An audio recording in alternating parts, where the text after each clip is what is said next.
The world's oceans have hit their highest average temperature as they soak up heat from climate change.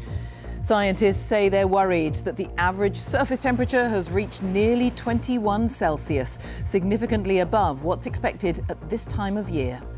The world's oceans have hit their highest average surface temperature on record as they soak up warmth from climate change. And scientists are warning this will have serious consequences for the health of the planet. The average temperature this week was nearly 21 Celsius, far above what's typical for this time of year. The average is usually half a degree lower, which might not sound much, but experts say they are worried. The oceans are vital to help regulate our climate and drive weather patterns, and are home to a vast range of species. Here's our climate editor, Justin Rolat.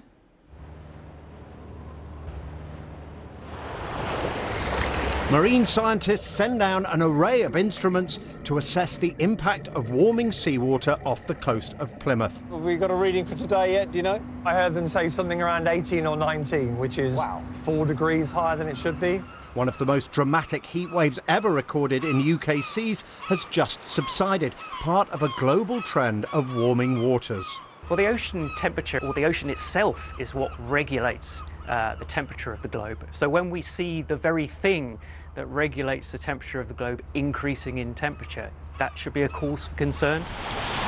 Some 90% of the additional heat trapped on Earth by man-made climate change is absorbed by the seas and the oceans.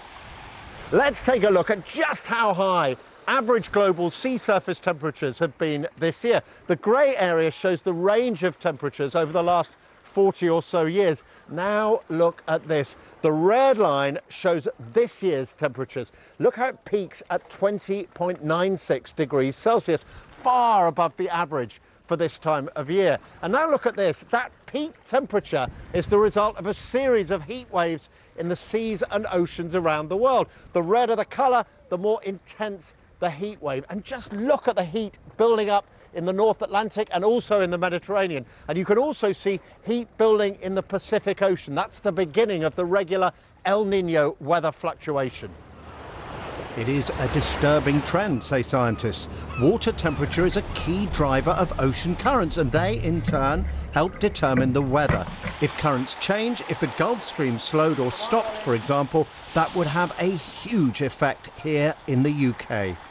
Personally, I'm really concerned.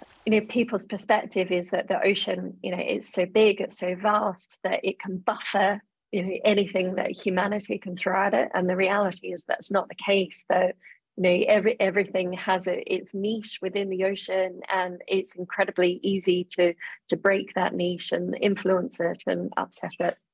Take plankton. These tiny plants and animals are crucial to life on the planet. Virtually every sea creature either eats plankton or eats something that eats it. And plankton are sensitive to heat. At the Marine Biological Association in Plymouth, they've been surveying the world's plankton continuously for almost a century. Over the last 50 or 60 years, we've been seeing some plankton species having to move further north, and that's having a direct impact on the wider ecosystem. So plankton are incredibly important. They provide over half the world's oxygen, so that's every other breath that we're taking right now. And they're also providing food for so many species within the marine food web. The fish species in the seas of the UK are already changing, but there is hope. Scientists are learning more about how the ocean ecosystems function every day. We have the renewable technologies that can tackle climate change by reducing our use of fossil fuels. We just need to make the change quickly.